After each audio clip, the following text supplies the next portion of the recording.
Welcome back and thank you so much for staying with us. This is Politics Tonight, where we dig beyond the headlines. And tonight we focused on the APC and the inclusion challenge with a scholar and political analyst, Cletus, Obun.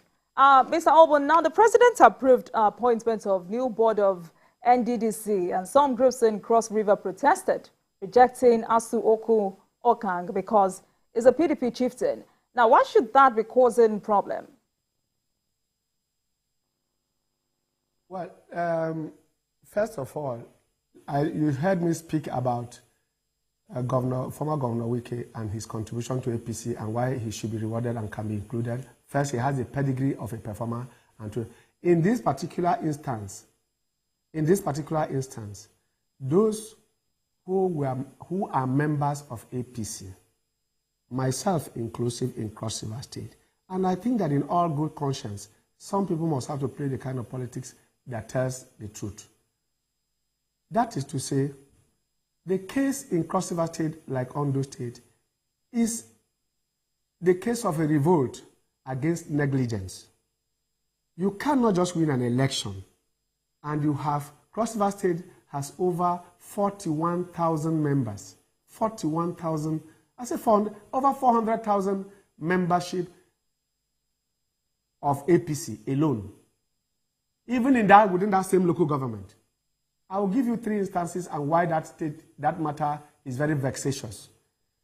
The governorship candidate of PDP in my state, is from that local government. And we are in the tribunal with him. Members of our party are asking that if you are in the tribunal contesting an election, why will you, in all good conscience, accept appointment from another government that you don't trust and you are in the tribunal trying to take out? So what happens if tomorrow there's going to be a rerun? Where will your loyalty lie? Because you must be committed to a cause. So you are just there that every kind of food you see, you must feed on. Even dogs select the kind of food and where they eat the food. You cannot be collecting appointments from an APC government that is in court. Your party has taken them to court. If the result tomorrow come and say, go and do a rerun, God forbid, where will the loyalty of Asokang be? Who will he be working for?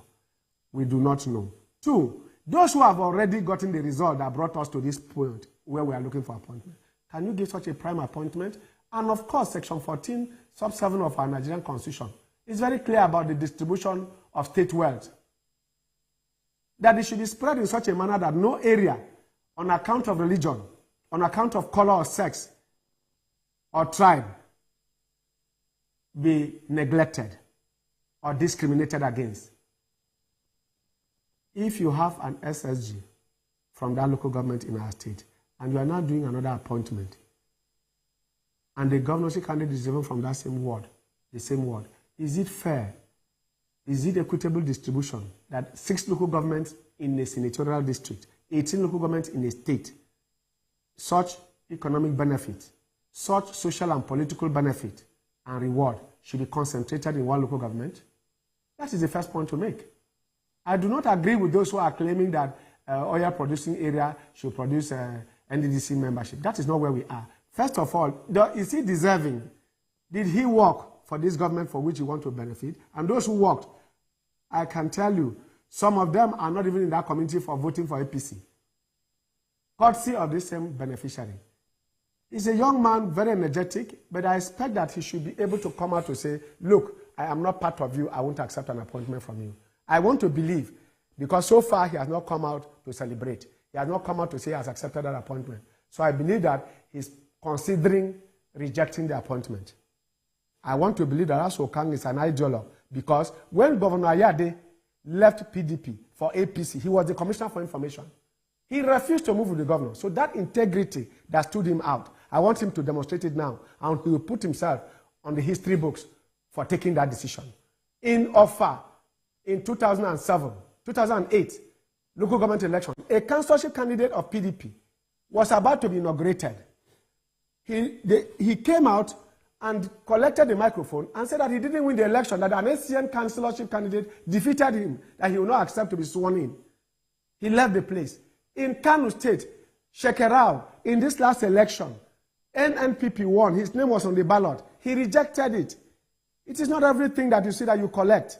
We want to see integrity in a young person like that. He's a youth. He's a young person. Let him start by leading by example. He has not accepted this appointment. I want to see him come out to say, I will not accept it because I don't even believe in APC. Because I'm not part of it. I rejected going there with my governor. And even talking about the governor who brought... Mr. Cletus, should these kinds of criticisms be happening? Should these kinds of criticisms be happening in a country striving for unity? I guess the president talked about government of national unity, but he also talked about government of national competence. That is why I asked you before. That's why I made the point before now. Is you saying that from his ward, from his village, if you go and set exam, he will come first, that there's no other person there, and in the next local government, there will be no other person there. We are saying that we cannot sacrifice national unity on the altar of competence, or competence on the altar of national unity. You must find the middle point for the two. Get the most competent person from the most qualified place. We can afford that. It is not impossible. It is difficult. If you get a B, a 60% from a person who got 70%, all of them have passed that exam. They have Bs. The other one has B, the other one has an A, but all of them have passed. You get a 2-1, the other man gets a 2-2.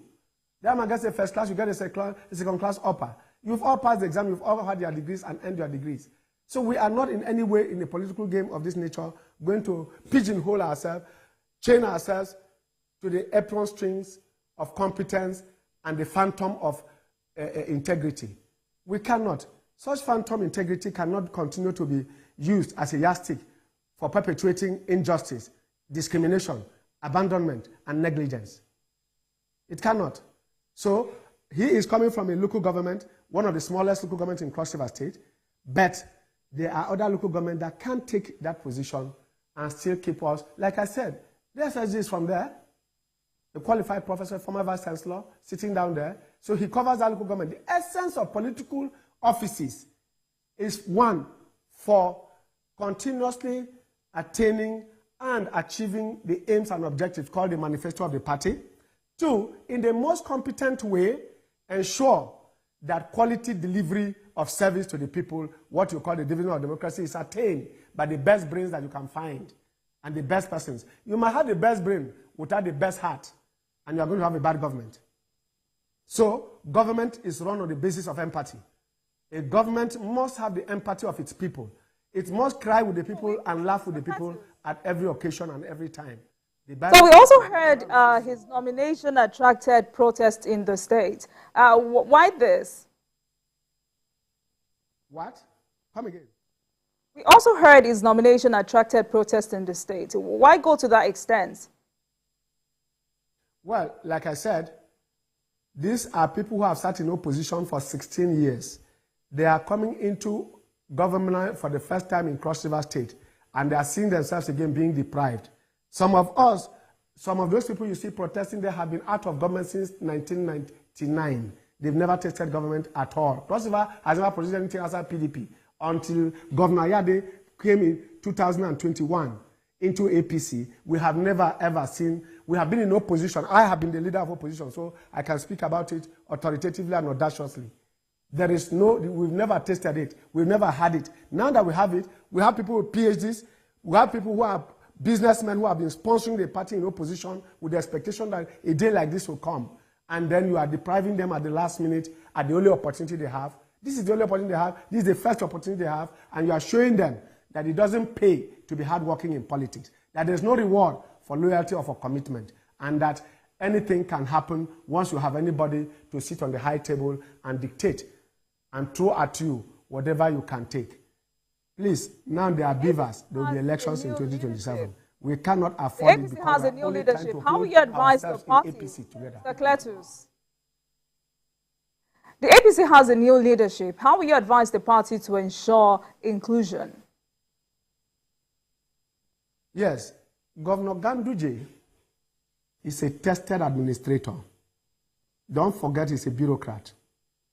He left bureaucracy into politics and been governor for 8 years. Coming to run party for him now should be less cumbersome. All he requires now is fair-mindedness, broad-mindedness, to consult as much as possible. Inclusion. Let me tell you, the political man for people like us who have run parties in a state as opposition, there is nothing that pleases a political actor than calling him to a meeting and making him feel that he's part of the decision, even when that decision is against him. Even if that decision is against him. I remember Adam Soshimole, as national chairman, did that to us when we had an intractable crisis between the minister then and the rest of the state executive council. He called us to a meeting into one room. And when we started the discussion, and somebody said, look, the number of my own supporters are not here. Comrade Adam Soshimole reminded us that we didn't come to vote, we came to discuss. And after that, everybody was satisfied. Those who were not satisfied were very few. Of course, you don't expect everybody to be satisfied. So inclusion means consultation, deep consultation with key stakeholders. Any person, you can build this studio with 500 million naira. You need only 500 naira to burn it down. So destruction is the cheapest thing that even the biggest fool can undertake. Building, construction, structuring is what takes the wise, the brave, and the broad-minded to do. So my take on this from experience and exposure in party administration is that Governor Ganduje should, as national chairman, where there are such crises, identify, consciously, painstakingly identify stakeholders in each of those areas, bring them to the discussion table. And once a decision is taken there, everybody will be satisfied knowing that that is a decision of the collective. If you have 50 people in a room and 45 of them say one thing and 5 people say they are not and they feel they are powerful, they will cast a vote and you will get your decisions taken and implemented. So let's move away from... So for me, the inclusion here means bringing everybody on board, and as much as possible, don't be tired of calling meetings. Don't be tired. We are in government, so you cannot say you don't have the resources. We can't be having ministers, we can't be having National Assembly members and having a president, and we still don't have resources to run a party and keep the peace so that we win election and give Nigerians the best form of governance that we ever thought about. All right, let's move away from party politics to governance now. What areas do you want the president to focus on to revive the economy? Well, the government has taken off so well, I can tell you. One of the structural things to do presently is to break the ring, the stranglehold of corrupt officials. Who are these corrupt officials? They are being identified and fingered, but our government must learn to punish. In the last government, I remember the last president's wife saying that people are not being punished and that's why they have the gumption to continue to do that. As we speak now, this government must come out to be ready to punish every person who is identified to have offended our laws in terms of corruption. For anything to happen in security, because that is one of the biggest challenges we have now, is security of the country. You can do nothing in the economy. Nobody will go to any farm if bandits are waiting to kidnap you. Nobody will go to a stall if they say stay at home on Mondays in Enugu Ogbete market, in Ariaria market, in Gariki market in Enugu. You cannot be improving the economy of the Southeast with that kind of policy. People won't go to farm in Zamfara and produce beans. People won't go to farm to produce jam in Zakibiam, in Taraba State. People are not going to go to farm to produce bananas in Bumaji, in Boki local government, when they know that if they go there, they will return. Therefore, the first thing to do is to stem the insecurity in the country. If you don't do that, you can't even go to school. Your schools should be shut down because people can't even go from their houses to school and lecturers are not going to be able to go there. Doctors can't go to their clinics, they'll be kidnapped. So security first. To improve the economy, you must shut down everything about insecurity in the country. That's the first step to take. The second to... We're running out of time. Hello? We're running out of time. We're not running out of time, but quickly before I let you go, the judgment of the Presidential Election Petitions Tribunal is being awaited. What are your expectations? And if the court orders a rerun, where would that leave the APC? In 30 seconds. That is the most unlikely thing to happen, because if you were in court, if you ever attended one of the court sessions, you will discover that the lawyers will tell you it is a no-case submission.